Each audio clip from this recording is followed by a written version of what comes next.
Hey guys, so I really want to push my limits this week and I did the 48-mile challenge inspired by David Goggins on his Instagram account. And this is where you run 4 miles every 4 hours over 48 hours. I run 4 miles every 4 hours for 48 hours. So you can imagine that's 12 different runs. Started at 6 p.m, 10 p.m, 2 a.m, etc. And I did this with a couple of other people. And the reason I wanted to do this was, I'm sure it's probably happened to you, where you just get dumped into a WhatsApp group and everyone leaves straight away. And what I noticed was this was actually a challenge I'd been put into. And I thought, why not just do it? You know, it sounds something quite crazy. It's like running 2 marathons over 2 days.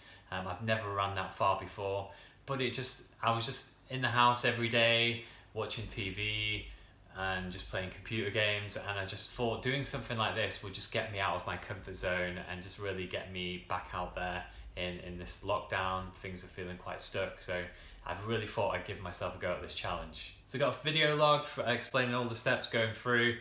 Just before, like, to give you an idea of what I'm expecting. I'm not really sure actually. I just wanted to put myself in there and see how I would go for it. I mean, most people would say that's crazy, that's insane, don't do that. And I kind of just wanted to think quite big.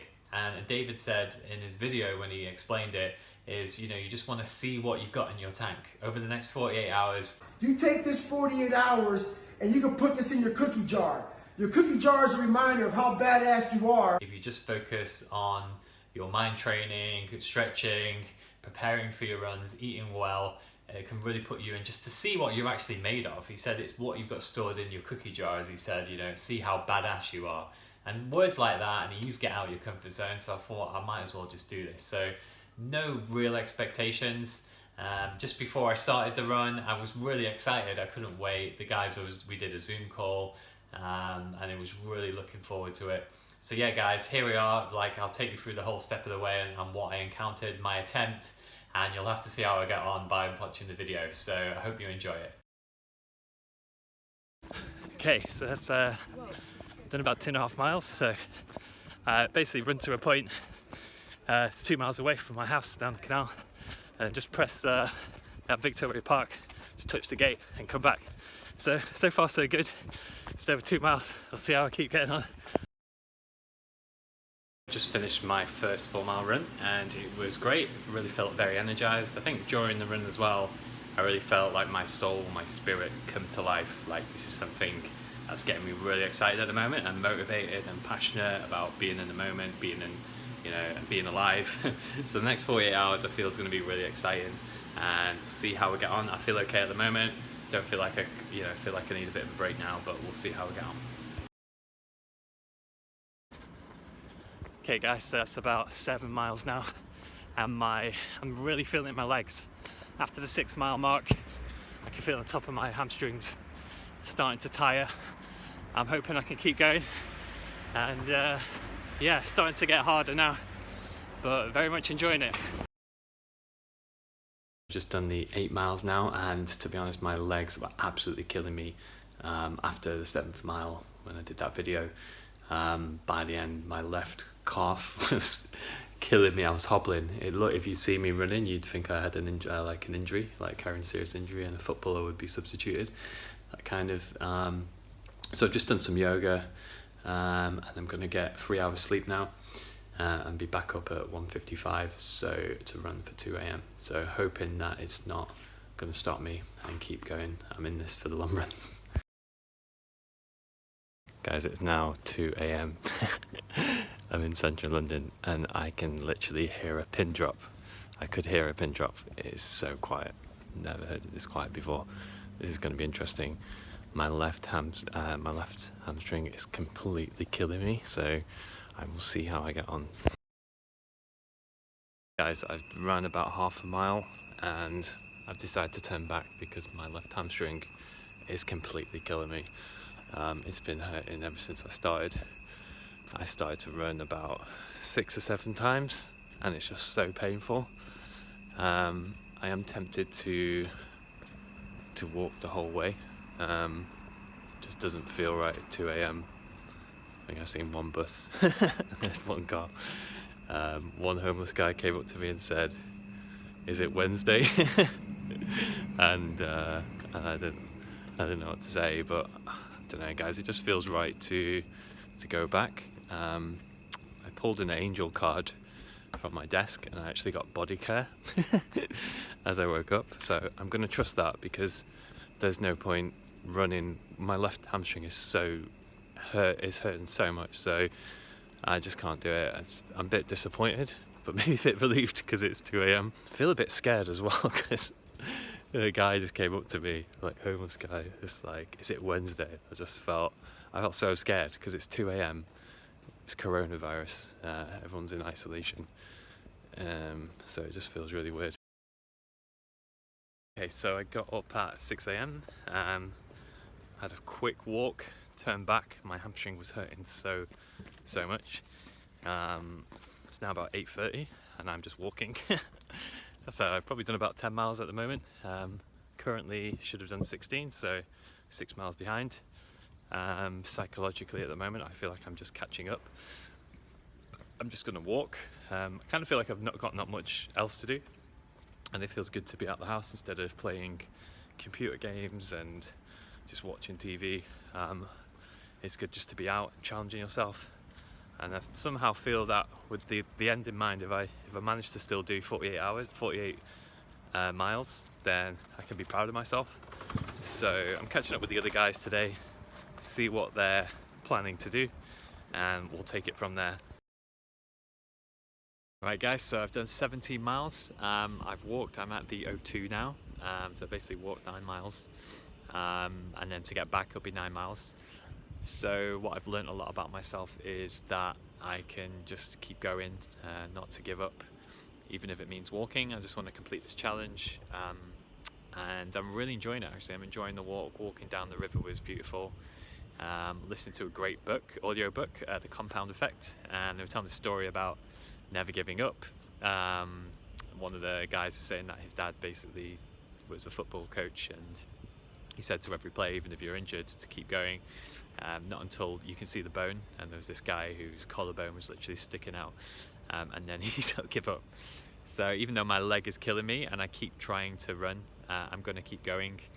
So I'm listening to that and just learning a lot more about myself. I think the compound effect has taught me just to stick at one thing. So I think if I keep sticking at these challenges and completing them, that will keep me growing. And I really look forward to putting this video together. I decided what I'm going to do is, since I'll be 2 miles ahead of by the time I get back home, I'm going to do a 6-mile walk at 6 o'clock, which will mean that I'll do a 4-mile walk at 10, and then at 2 a.m. I can give that a miss. I think 2 a.m. I was just too scared being on the street on my own. And there's nothing to be ashamed of about that. I think you've got to look after yourself and your own safety. So yeah guys, we'll keep you posted, and I'm going to keep going. Yeah, I was really tempted to get on the cable car, go to the other side and take an alternative route, but in the end I think it works best. It will put me off my route and probably be a bit of time consuming being on the other side. At least if I walk back, I know I can get 26 miles done. So yeah, I've done about 19 miles now, and what I'm doing is I've actually just stopped listening to music, and I'm just allowing myself to be present in the moment. I feel really present in my body, and just stopping thinking a lot and just enjoying everything. Like, it's so peaceful and nice around here, and I've had just some messages from people of support and inspired by what I'm doing, and also just a couple of people open up into me saying that they're quite depressed at the moment, being in the house. And to be honest, like where I'm out now, I just feel quite free, and feels great. Kind of feel like a kid again as well, where you're just noticing all these little things. I just went past like a driving range, and you're noticing all these like building sites around here. So it's proving really inspirational. So somebody spelled Boris with 2 R's. That's funny. Okay guys, so it's 24-mile mark. So I'm now half of the way. Just a little under 24 hours since starting this challenge as well, which puts me slightly ahead of time. But at the moment, yeah, I'm literally, I don't know if you can sort of see from this angle, but I'm literally like dragging my left leg. So about a mile ago, I felt I could just walk the rest, but now it's literally quite agonizing to keep going. So yeah, we'll see how I feel when I get back and take a couple of hours. I think I'll have a bath and I'll lie down, and then we'll see how I feel after that. But yeah, I want to keep going. Okay guys, so I've just collapsed on the couch. 26 miles, the last 2 miles actually. I had a bit of belief. I was listening to some rocky music and I felt it got me on the way. Just ate a load of blueberries out of the fridge and they never tasted so good. So I'm going to relax for 2 hours now, get some food, maybe grab a shower. Yeah, the left leg is really hurting. It hurts to get up the stairs. I'm going to reflect, see how I go. But for now, I've done most of it. Okay guys, so I've made a decision. It's coming up to 6 p.m. and I've decided to call that a day and end it. So 26 miles. I feel very proud of myself. I'm going to digest the lessons. I just overall feel now it's not worth the injury. It's not worth, I mean, I could barely get into the shower. I could barely walk up the stairs. Just changing clothes was so painful. It's like I'd broke my leg. So I don't think it's worth putting yourself through that physical pain. You know, and we're talking, it's still half of the way to go pretty much. So I'm going to leave it there. Great lessons, so amazing. And I'll sum it up in a minute. So that was it guys. I hope you enjoyed it. I guess the main lesson again I took away from is not to be scared of failing and dreaming too big. You know, I give this a go and I really seen the character I had in just wanting to keep going forward, even though I was like dragging my leg and it was completely killing me. You know, there's something that I said, you know, I'm going to do this 48 miles and I stuck to it. But at the end of the day, it just couldn't done. And sometimes you just have to make a call. And the whole time, that day, I look back on that day now and it was just such a great day walking around London. The evening before, getting up at 2 a.m, walking around when there was no one else around. I mean, these kind of moments you just won't forget in life. And ever since then, the last few days, I've been really motivated. I think this was just a big turning point. So it's something quite crazy, guys. I mean, I would recommend giving it a go. The big thing I took away as well was to just make sure to go on a 4-mile run, you know, every couple of days. Just because you feel good after it, and it made me remember how much I enjoy running. Instead of just going out for a walk, you can actually run, you can actually see a few things. I found a nice canal where I can run down. So I recommend you give it a go. Let me know how you get on. If you want to do it next time, I'm going to prepare for it next time. And if you are interested, drop in the comments and we'll all do it together. But I hope you enjoyed this challenge, guys. I certainly did. And plenty more of these challenges to come. So I'll see you in the next one.